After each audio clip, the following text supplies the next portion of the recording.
recuerdo de los días. El día de mañana, 8 de septiembre, se recuerda el Día de la Mundial de la Fibrosis Quística. Día Mundial de la Fibrosis Quística, y que tiene que ver mucho con lo que es la parte de la acumulación de moco espeso y pegajoso en los pulmones. Entonces, si tenemos algunas imágenes, por favor, a Estudios Centrales que nos puedan mostrar. Esto de la fibrosis quística, ustedes ya lo saben, es una enfermedad que se va produciendo a nivel de los pulmones. Como su nombre lo dice, es una fibrosis la cual sufren los bronquios. Los bronquios son aquellos que llevan todo lo que es la respiración a nuestro organismo. Tú respiras sin pensar. Yo a veces no pienso más que en respirar. Entonces, ayúdanos en esto de la fibrosis quística. Las causas: es una enfermedad hereditaria. Es causada por un gen defectuoso que lleva al cuerpo a producir un líquido anormalmente espeso y pegajoso llamado moco. Este moco se acumula en las vías respiratorias de los pulmones y hace que no podamos ir respirando. Millones de personas padecen de fibrosis pulmonar quística, y lo que nosotros tenemos que ver es, a veces no se produce ningún síntoma, y esto con el transcurrir de los años pues va comenzando a ser una enfermedad frecuente. A veces se dice que estas enfermedades son más de personas europeas del centro y del norte de Europa. En los niños se les diagnostica de enfermedad hacia los 2 años de edad. En un pequeño número, la enfermedad no se detecta hasta los 18 años o más. Los síntomas: retraso en el crecimiento, incapacidad para aumentar de peso normalmente durante la niñez, ausencia de deposiciones durante las primeras 24 a 48 horas de día, y también existe el aumento de gases meteorismos.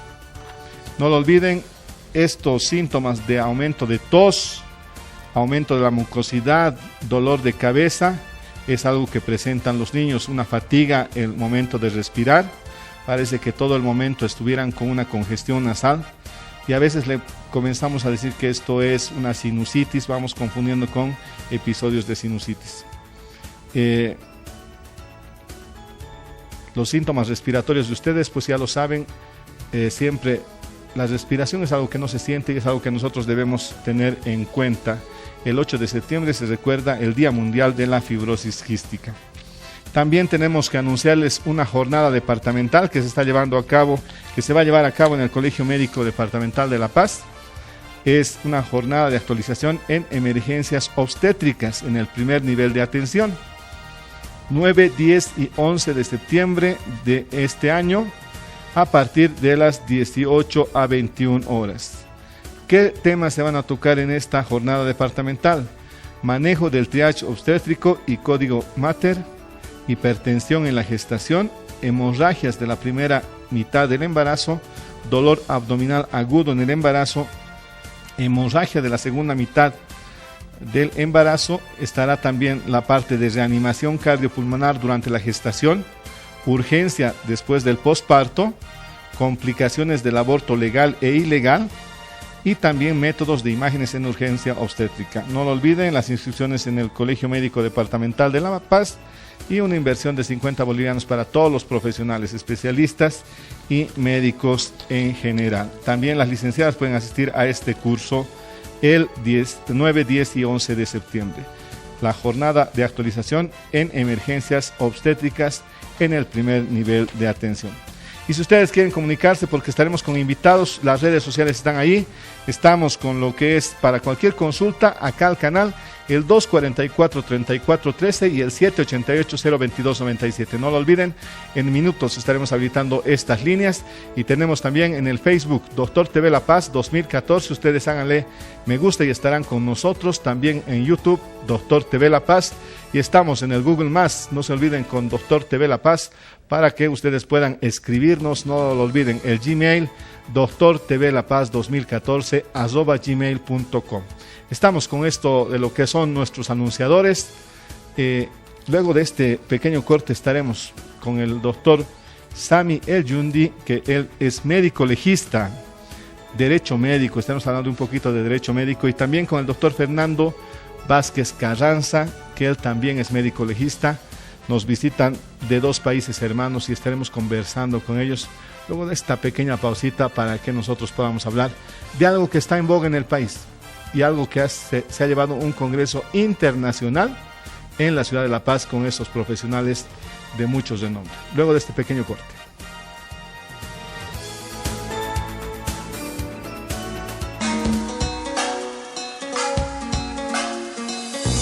Este a oeste, de norte a sur, con Sol Productivo tenemos la solución. Ponte en marcha, si tú creces el país también crece. Vamos a producir con Sol Productivo. Con Sol Productivo vamos a producir. Crédito para capital de inversión y capital de operación. Crédito para el sector productivo. Banco Sol. Juntos crecemos.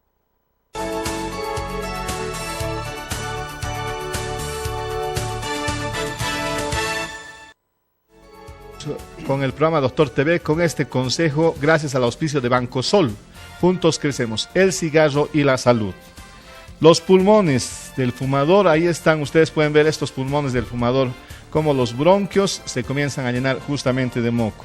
Las personas que fuman cada día corren el riesgo de contraer cáncer de pulmón, además de otros problemas de salud como lo que habíamos dicho, la fibrosis pulmonar.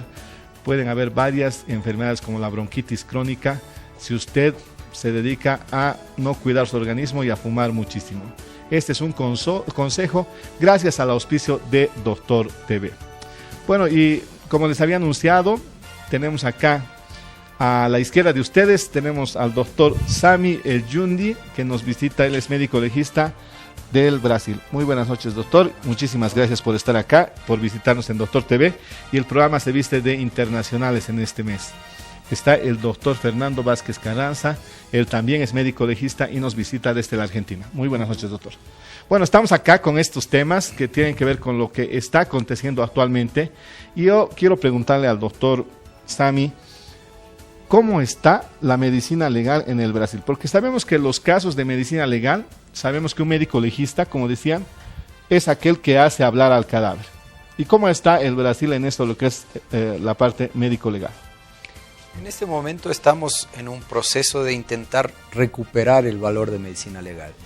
Medicina legal fue una especialidad que durante muchos años quedó muy enfocada en lo que es la morgue, ¿no? Y el cadáver.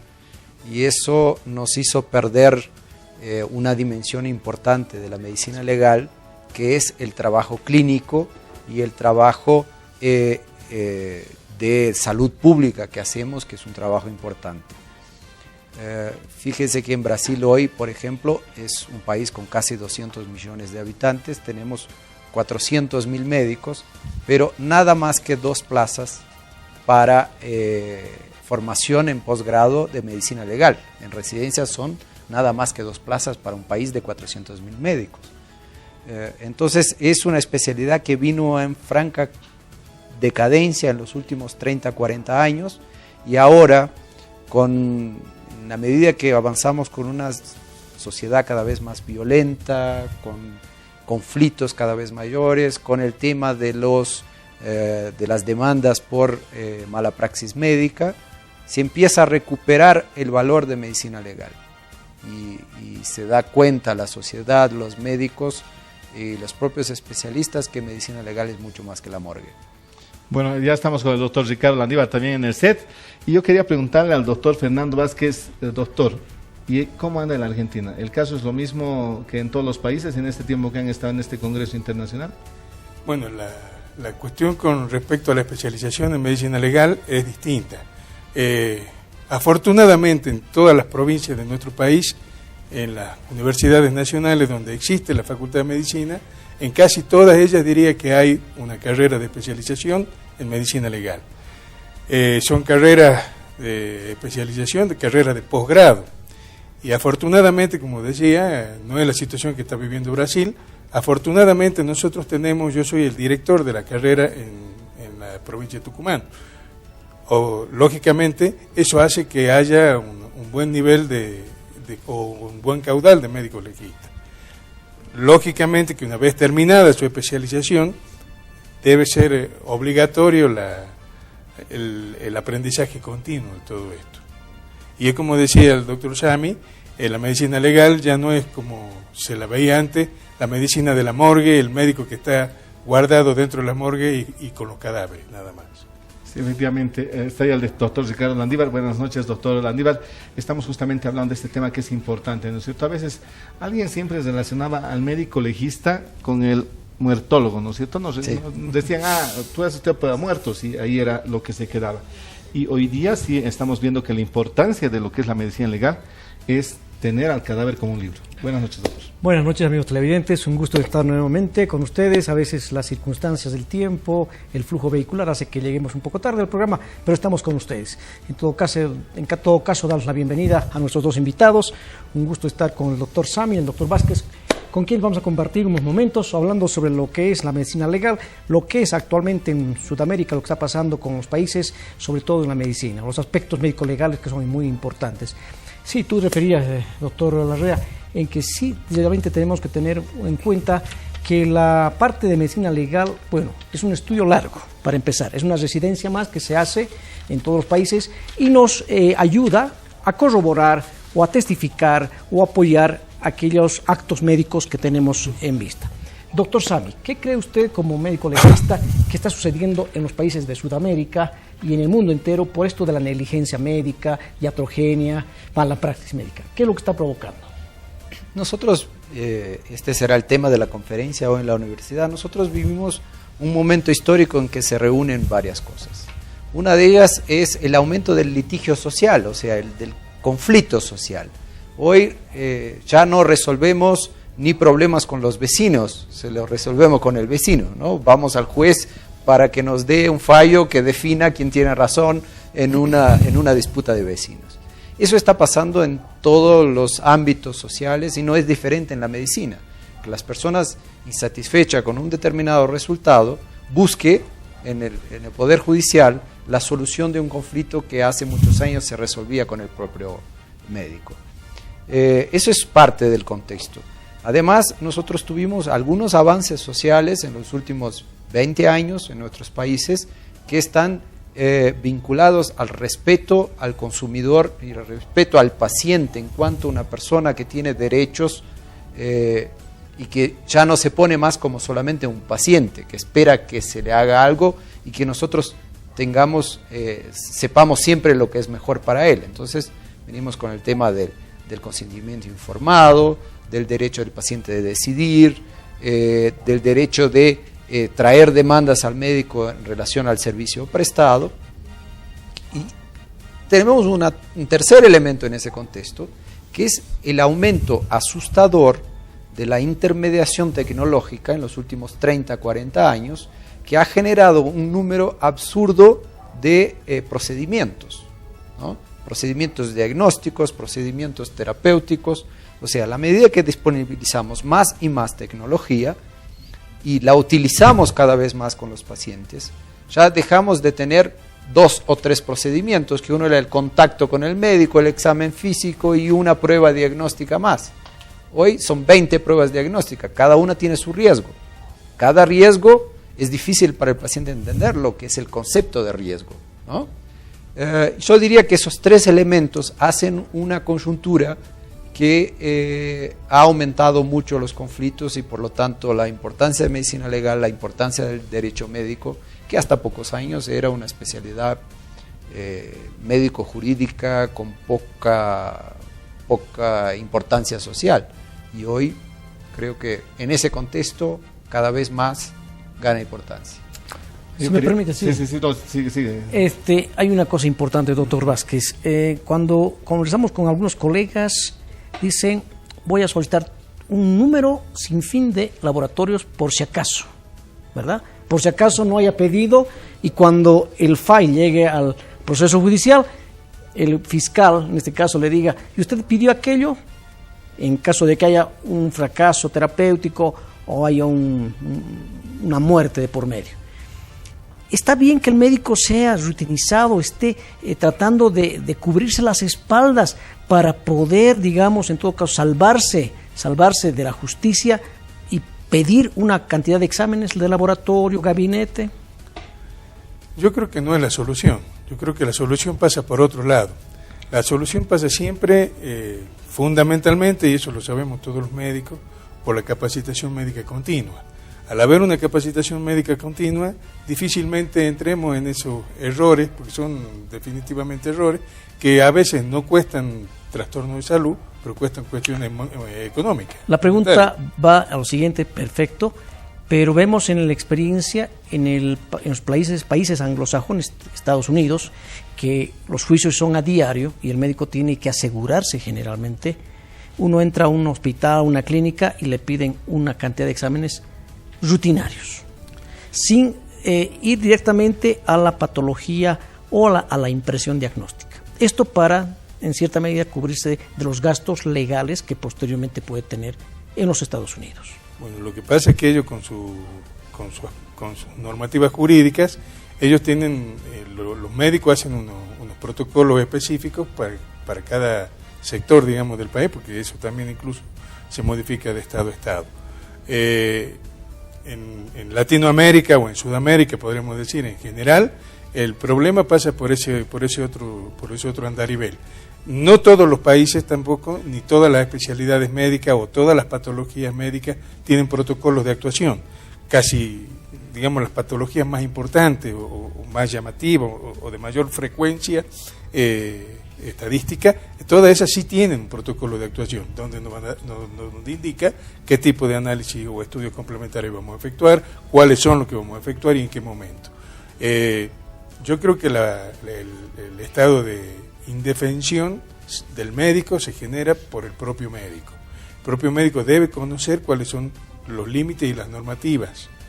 Y es lo que decía el doctor Sami también, hubo un advenimiento de una serie de normativas bioéticas que después se transformaron en leyes en casi todos los países de la región. Y son leyes en beneficio del paciente. Yo tenía una consulta para el doctor Fernando Vázquez. En este caso, nosotros hemos tenido aquí un caso muy bullado, que es el caso del bebé Alexander. ¿Sí? ¿Cuál es la respuesta que debe dar un médico forense, un médico legista, en lo que refiere un informe pericial como tal? O sea, ¿a qué quiero llegar? O sea, cuando hay una violación, ¿cuál es el informe que debe dar un médico legista en el ámbito de su justificación para decir, gracias a estos elementos puedo decir que hay una violación? Bueno, para eso existen muchas cosas. Fundamentalmente el examen médico legal, si es un cadáver, el examen médico legal del cadáver, y a posteriori el examen del cadáver con su apertura, es decir, con la autopsia. Acompañando eso hay una serie de procedimientos que son procedimientos de laboratorio que vamos a tener que tomar en cuenta, como los estudios de los fluidos para ver si podemos obtener ADN, si hay algún pelo, hay alguna mancha de sangre, todas las cosas que hacen a todo el contexto médico-legal y criminológico para poder hacer el estudio de todo esto. Una vez que se ha terminado eso, se hace el informe general, que es donde se va a detallar cuáles son los hallazgos que se han encontrado, los hallazgos positivos que se encontraron, y si esos hallazgos son indicadores de que pudo haberse tratado de ese tipo de delito, de un delito contra una agresión sexual. Bueno, doctor, ¿cómo andan los casos de violación allá en el Brasil? Lo que decía el doctor Fernando, no podemos olvidarnos que medicina legal es antes que nada medicina. Y como tal, tiene procedimientos semiológicos, así como se practica con pacientes, y nosotros, como decía antes, no tenemos solo la morgue, ¿no? Entonces tenemos individuos que son examinados, que vienen por quejas de violencia sexual, por ejemplo, contra niños, contra adultos, y que vienen para examen clínico como cualquier otro paciente.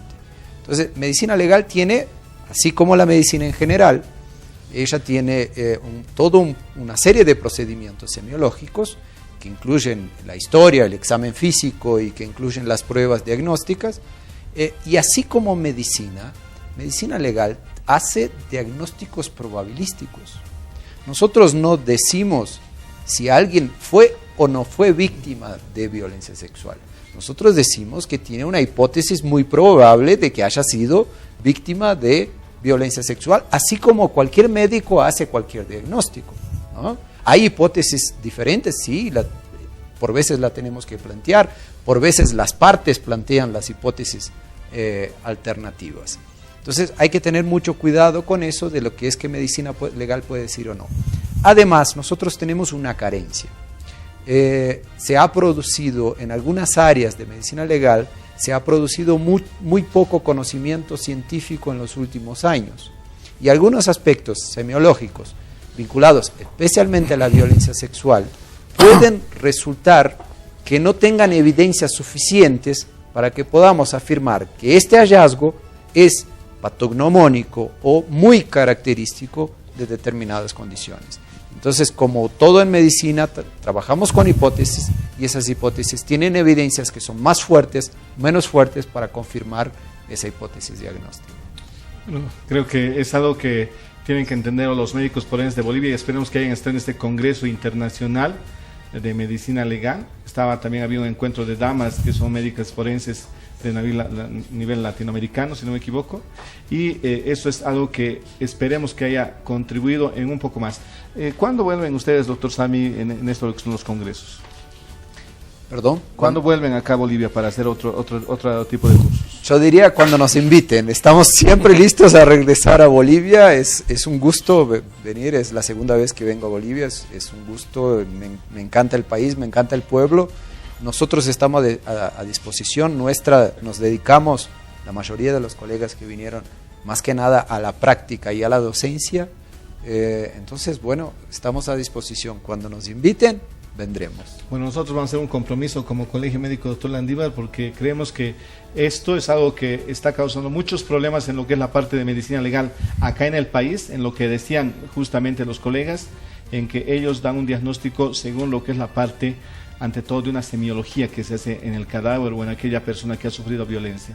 Y eso tal vez no lo estamos aplicando. Así es, doctor Landívar, por ahí despidiendo. Yo creo que sí, es un tema controversial, la parte legal, sobre todo hoy en día basada sobre la evidencia, tiene que ser, pues, evidentemente tenemos como toda especialidad la parte clínica, semiológica y también la parte quirúrgica, yo diría, al hacer una autopsia de un cadáver y determinar la causa de la muerte. En todo caso, seguiremos conversando sobre el tema y pues darles las gracias a los invitados de hoy, que haya sido un placentero su estadía en nuestra ciudad y en todo caso nos vamos a un corte.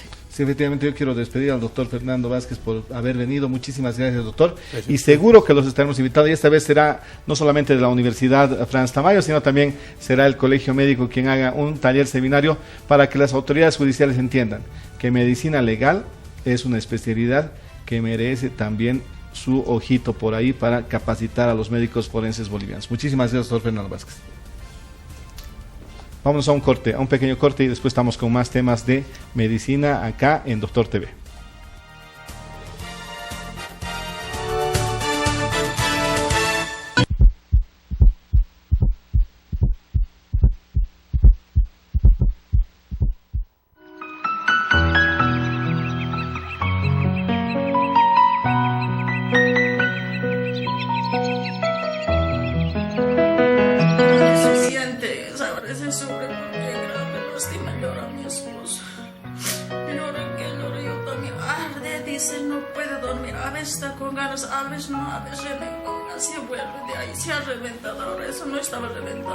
Así como un quiste no me lo ha levantado.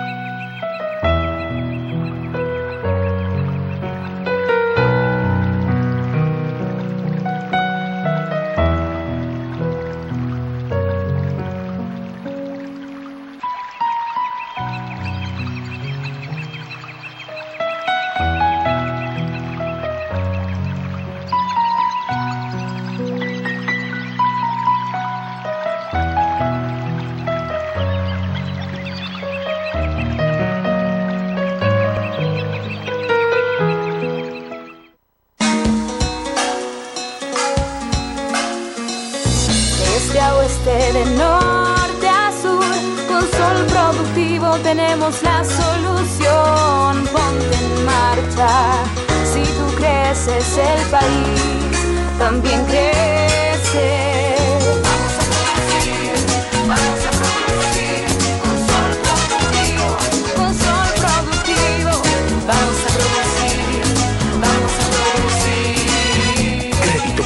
capital de inversión y capital de operación. Crédito para el sector productivo. Banco Sol. Juntos crecemos.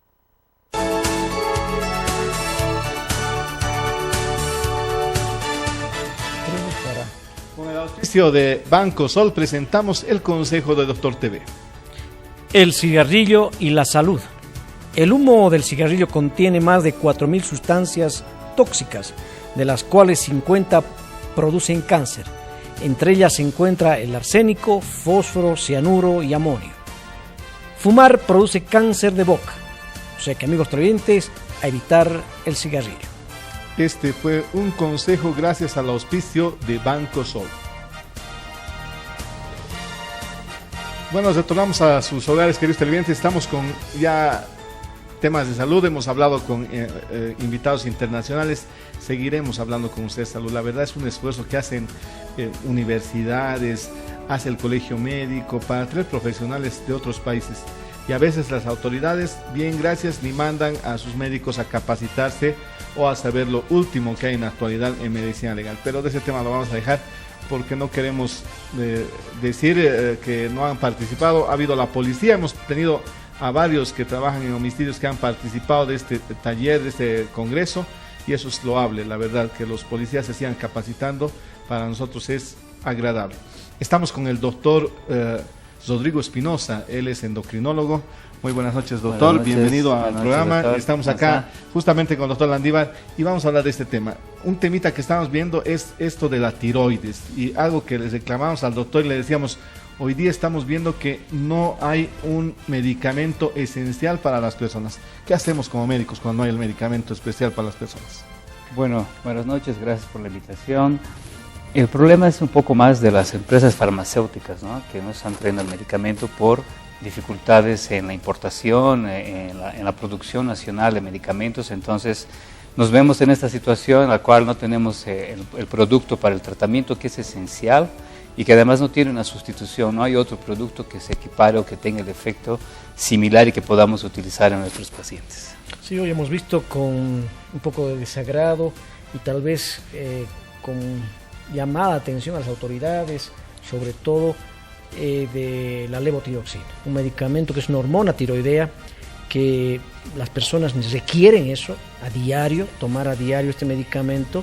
Y bueno, pacientes que hemos tenido en la consulta se han quejado de que no han podido encontrar en ninguna de las farmacias.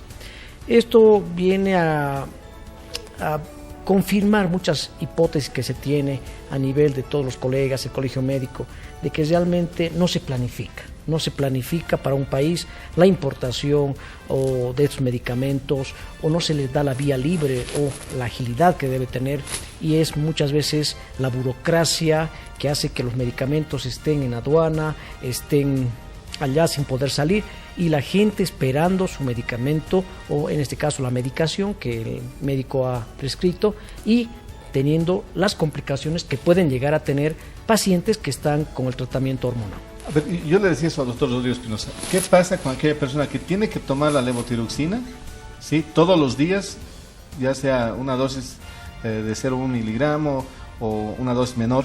¿Qué pasa? ¿Por cuánto tiempo tenemos esto que no le puede hacer ningún efecto contrario de rebote, como se llama esto? No, el efecto negativo de no tomar la hormona tiroidea se va a observar principalmente a partir de 15 a 20 días sin la medicación, independiente de la dosis que esté utilizando. Entonces nosotros sabemos que el problema ya lleva aproximadamente 2 meses.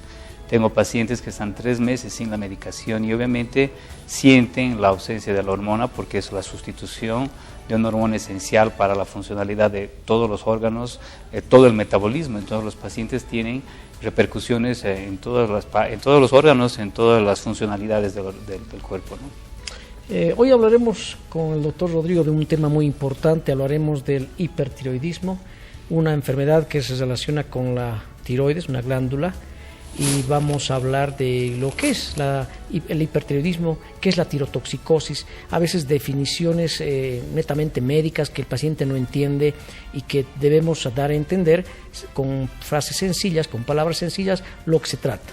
Hablemos del hipertiroidismo en este caso. Doctor Rodrigo Espinosa, ¿qué es el hipertiroidismo? Bueno, el hipertiroidismo, de una forma general y sencilla de entender, es la producción excesiva de hormonas tiroideas, que puede ser producto de una alteración de la funcionalidad de la glándula o por otros factores. Entonces, como definición del hipertiroidismo, tirotoxicosis, como usted decía, la tirotoxicosis se define como la elevación de la concentración de hormonas tiroideas de causa cualquiera, y el hipertiroidismo sí se define como la hiperfunción de la glándula y la producción de las hormonas y el cuadro clínico que corresponde. Entonces, a partir de eso tenemos las principales causas de hipertiroidismo, como la enfermedad de Graves-Basedow, lo que llamamos el bocio tóxico difuso. El adenoma tóxico viene en segundo lugar como causa principal del hipertiroidismo, que es un tumor benigno en la glándula tiroidea que es capaz de producir hormonas. En tercer lugar podemos observar el bocio multinodular tóxico, que son varios nódulos en la glándula de muchos años de evolución que logran tener la capacidad de producir las hormonas, y podemos ver fases de hiperfunción de la glándula como las inflamaciones transitorias de la tiroides, que son las tiroiditis crónicas principalmente, que llevan a un proceso de hiperfunción transitoria. Cuando hablamos de Graves-Basedow, hablamos, digamos, de lo que es característico en cuanto al bocio, que es un bocio difuso, hiperfuncionante. ¿Qué características además tiene esta enfermedad que al paciente le dice, usted tiene Graves-Basedow? Bueno, el paciente dice, ¿qué es eso? Exacto. La hiperfunción tiroidea, obviamente, como hablábamos, se determina en el bocio difuso tóxico por una enfermedad autoinmune. Sí, es la activación del sistema de anticuerpos que es capaz de estimular a la glándula de una forma excesiva, y la glándula libera más hormonas de lo debido, y eso va a ocasionar la hiperfunción y el crecimiento de la glándula. Entonces, el principal motivo de consulta es el bocio, este bocio que en el bocio difuso es elástico, es un bocio palpable, no doloroso, y que obviamente va a repercutir después con la sintomatología que puede afectar los ojos, presentando el exoftalmos, la retracción palpebral, como podemos ver en la figura. La paciente principalmente tiene una retracción palpebral. Los pacientes muchas veces consultan por palpitaciones, la taquicardia, o vienen remitidos por otras especialidades como neurología, por presencia de temblor distal. El paciente puede tener edema en los miembros inferiores, síntomas inespecíficos psicológicos como nerviosismo, la habilidad emocional. Viene muchas veces por pérdida de peso, sudoración excesiva. Entonces es un cuadro clínico bien florido, que puede ser obviamente muy leve al comienzo, sutil, puede ser identificado por cualquier otra especialidad, o puede ser un diagnóstico diferencial de muchas otras patologías, y entonces el médico que lo está viendo realmente deriva a la especialidad y llegamos al diagnóstico del hipertiroidismo. ¿Cuánto tiempo después, si una persona va a comenzar con esto de lo que es el hipertiroidismo, cuánto tiempo después de tener aumentadas las hormonas tiroideas comienzan estos síntomas y signos? Es indistinto dependiendo de la inhibición y de la capacidad de estímulo. Entonces, una paciente o un paciente que comienza a producir el exceso hormonal puede presentar a tener los síntomas a partir de 7 días del exceso de producción de hormona tiroidea. Sabemos que hay dos tipos de hormonas que produce la tiroides, la T3 y la T4, y principalmente la T3 va a tener una acción diaria, un tiempo de vida de 24 horas, y entonces esa sintomatología puede empezar inmediatamente si eleven los niveles de T3. Pero si la producción excesiva es de T4, entonces la sintomatología puede aparecer obviamente a partir de la semana. Hay tipos de expresión de hiperfunción tiroidea que son diferenciales. De repente existe un hipertiroidismo en la tercera edad, en los ancianos, que no va a dar toda la repercusión clínica que hemos mencionado, pero sí se va a expresar principalmente con trastornos cardiovasculares como la fibrilación auricular y la pérdida de peso. Entonces, existen características, de diferente intensidad de acuerdo a la edad del paciente. En todo, digamos, el contexto clínico, habíamos hablado del exoftalmos, esa protrusión, esa salida de los ojos, como si el paciente estuviera asustado, tenemos una piel húmeda, un paciente que empieza a perder el peso, paciente con temblores en las manos. Cuando llega el paciente a la división o a la especialidad de endocrinología, el médico lo revisa.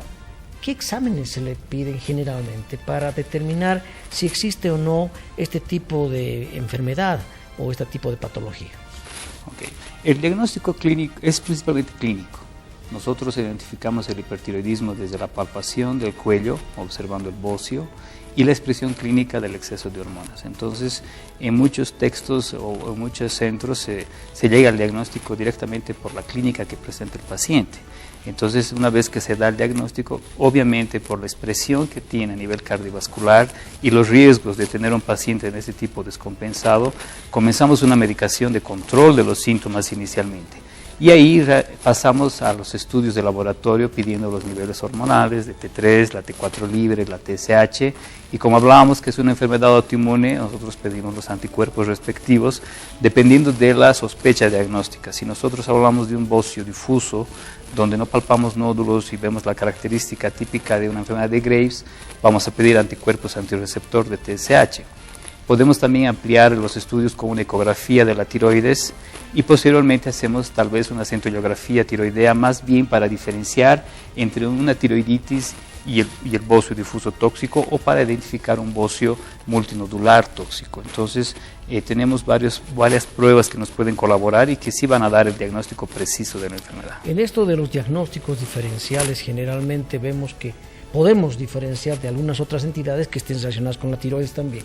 ¿Cuáles son los diagnósticos diferenciales, los más próximos a, digamos, a lo que es una enfermedad de Graves-Basedow y que podemos hacer la diferencia, ver tanto en la parte clínica como en la parte laboratorial? En la parte clínica, el bocio difuso o el hipertiroidismo, obviamente cuando tenemos un trastorno cardiovascular, específicamente la taquicardia, la arritmia o la fibrilación auricular, obviamente el paciente no llega directamente a endocrinología, pasa primero por cardiología o medicina interna, donde el especialista va a identificar la expresión clínica del hipertiroidismo en otras partes del organismo. Entonces, al encontrar de repente, además de la taquicardia o la arritmia, encontrar sudoración o el temblor distal, ya va a dar un diagnóstico diferencial. La pérdida de peso también puede ser una forma de expresión que tenemos que diferenciar, y en cualquier persona en que encontramos una pérdida de peso sin una causa significativa, con un exceso de apetito y pérdida de peso, entonces tenemos que diferenciar trastornos nutricionales, otras patologías endocrinológicas con el hipertiroidismo. Una vez que ya tenemos el diagnóstico, que hemos hecho todas las pruebas, el tratamiento, ¿cómo seguimos con el tratamiento? El tratamiento hablábamos que se inicia para la parte sintomatológica, entonces para disminuir la frecuencia cardíaca, los temblores, la sudoración, para que el paciente pueda descansar, dormir mejor, recuperar el peso, el apetito, cambiar esa labilidad emocional, la irritabilidad. Nosotros iniciamos siempre con beta bloqueadores, ¿no? Iniciamos con propanolol, que podemos dar a dosis de 40 hasta 120 miligramos día, de acuerdo a las características clínicas de cada paciente, y después nos asociamos los inhibidores de la producción de hormonas tiroideas, que es el propiltiuracilo y el metimazol. El propiltiuracilo nosotros es lo que más utilizamos en Bolivia, podemos dar a una dosis de 150 hasta 600 miligramos día, fraccionada en 3 tomas, y el metimazol de 10 a 60 miligramos día, que puede ser cada 8 horas o cada 12 horas. Fuera eso, para manejar de repente los trastornos oculares, la oftalmopatía de la tiroides, podemos utilizar corticoides por vía oral, podemos usar corticoides vía endovenosa, tratando de mejorar o frenar la expresión y el compromiso ocular que tiene el paciente. Evidentemente estamos conversando con el doctor Espinosa sobre un tema muy importante, amigos televidentes, lo que es el hipertiroidismo. Y sobre esta enfermedad existen diversos tratamientos que se puede dar, alternativas de tratamientos al paciente, muchas veces, dependiendo la edad, si es un joven, un adolescente, es un adulto, un paciente de la tercera edad. ¿Qué alternativas de tratamiento podemos ofrecerle? Bueno, cuando nosotros vemos al paciente hipertiroideo, primero identificamos la respuesta que tenga a la medicación inicial. Entonces, es muy importante valorar la funcionalidad hepática, renal, ver su hemograma para ver cómo están los glóbulos rojos, blancos, y de acuerdo a eso definir qué tratamiento es el más importante. Entonces, si nosotros estamos usando el beta bloqueador y vemos la respuesta a los antitiroideos, podemos definir después de unos 2-3 meses de repente un tratamiento definitivo con el iodo radioactivo. Y los pacientes responden muy bien al iodo radioactivo, que es de repente el mejor tratamiento o un tratamiento definitivo para el hipertiroidismo. También se puede definir de acuerdo al bocio, de acuerdo al tamaño de la glándula, de acuerdo a efectos colaterales de la medicación o la falta de respuesta al tratamiento inicial, se puede llegar hasta la cirugía tiroidea para, obviamente, frenar la evolución de la enfermedad. Tenemos una llamada, amigos televidentes, está con nosotros nuestra amiga televidente Lucy. Adelante con su pregunta, Lucy. Doctor, buenas noches. Buenas noches. Estaba escuchando el programa y me llamó mucho la atención. Tengo un hijo de 16 años y siempre está con la mano sudorosa, y eso es lo que en uno de sus diagnósticos decía que la mano sudorosa y temblores y no sé qué más. Y quisiera saber si lo podría hacer yo, hacerle valorar con un médico. Me llamó la atención eso. Perfecto. Habíamos hablado de la mano sudorosa. A veces llamamos hiperhidrosis, cuando hay una mano que transpira o axilas. ¿Qué podría ser la causa, verdad? Sí, dentro del hipertiroidismo, y esto corroborando con el doctor Espinosa, existe la piel que es delgada, piel que es húmeda, sudorosa. ¿Qué puede hacer la mamá con este muchacho? Mire, paciente de 16 años ya no es paciente pediátrico, ya tendría que ir a una evaluación por medicina interna. El internista tendría que hacer una evaluación completa del paciente para buscar toda la manifestación clínica del hipertiroidismo, ver si tiene bocio o no tiene bocio, y de acuerdo a eso diferenciar, porque puede ser que el paciente tenga un exceso de sudoración o la hiperhidrosis de otra etiología que sea algo aislado y que obviamente no tenga nada que ver con la tiroides. En todo caso, sería bueno una valoración, si puede visitarlo, doctor Espinosa, Claro que en el sí. consultorio. ¿Dónde queda su consultorio? Yo estoy acá en la avenida Bush, en el edificio Londres, en el segundo piso.